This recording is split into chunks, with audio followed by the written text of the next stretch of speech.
宇宙的最终命运是什么？地球还会存在吗？1000年后，由于语言的更新和快速发展，世界各国将没有一句话能完整的保留下来。2000年后，由于地球磁场发生翻转，太阳辐射将直达地表，飞机地铁瞬间失控，整个交通系统逐渐瘫痪。5000年后，全球平均气温升高8°C，南北极冰盖将完全融化，海平面上升6米，沿海城市遭到严重的海啸侵袭。10000年后，深丘2爆发为超新星，而爆炸过程中所产生的电磁辐射，届时将照亮整个银河系。20000年后，在宇宙中漂浮的旅行者1号终于成功抵达下一颗恒星附近。50000年后，受全球气温逐渐升高的影响，亚马逊河流将逐渐枯竭，甚至连尼亚加拉大瀑布也彻底消失。10万年后，地球渐冰期结束，全球范围内温度迅速降低，冰河时代重新来临。30万年后，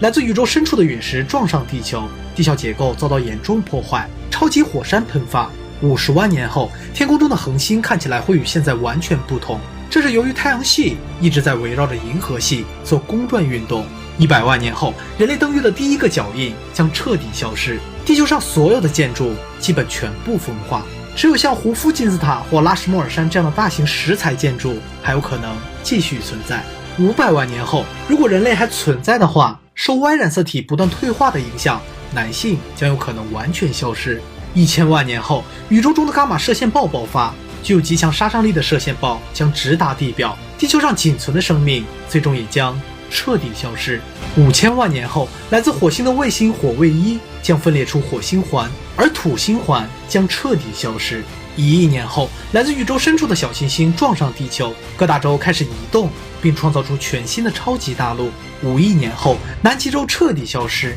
海平面上升75米，非洲大陆与亚欧大陆合并，并挤压创造出一个与喜马拉雅山脉相当的高山。30亿年后，受太阳体积不断扩大、亮度持续增强的影响，光合作用将完全消失，地球上幸存的植物也将陆续死亡，海洋全部蒸发，地表温度甚至高达147°C。自此，整个星球将处在一片火海之中。50亿年后，太阳开始步入老年阶段，体积相当于如今太阳的200倍，水星、金星、地球都将被其无情地吞噬。120亿年后，太阳热量完全耗尽，并逐渐变成了一个散发着最后余晖的白矮星，它的残骸将在宇宙中缓缓冷却，随着时间的流逝彻底消失。1万亿年后，宇宙中如太阳一般的恒星最终都将燃烧殆尽，并陆续死亡，宇宙中充斥着大量恒星的残骸。20万亿年后，最后一颗恒星死亡，它散发的余晖是布满黑洞的宇宙中唯一的光亮。随着时间的推移，宇宙中只剩下了黑洞的存在，而宇宙也终于迎来了永恒的黑暗。根据科学家推测，在经历了10的100次方年后，宇宙中的最后一个黑洞也将完全消失，而宇宙中也只剩下了光子。随着宇宙逐渐膨胀，光子也将逐渐朝着绝对0度冷却。当最后一粒光子消失后，宇宙万物也都达到了相同的温度，而关于宇宙的故事也随之结束了。这是自诞生以来，宇宙第一次进入了虚无的状态，熵增也终于停下了它的脚步，因为宇宙已经走到了无序的尽头。而就在此刻，时间也失去了它原本的意义，什么都不会发生，就这样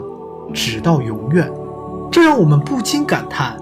人类可能真的只是宇宙中的匆匆过客。我们穷其一生所追求的名与利，所纠结的功与过，在上升到宇宙的高度后，一切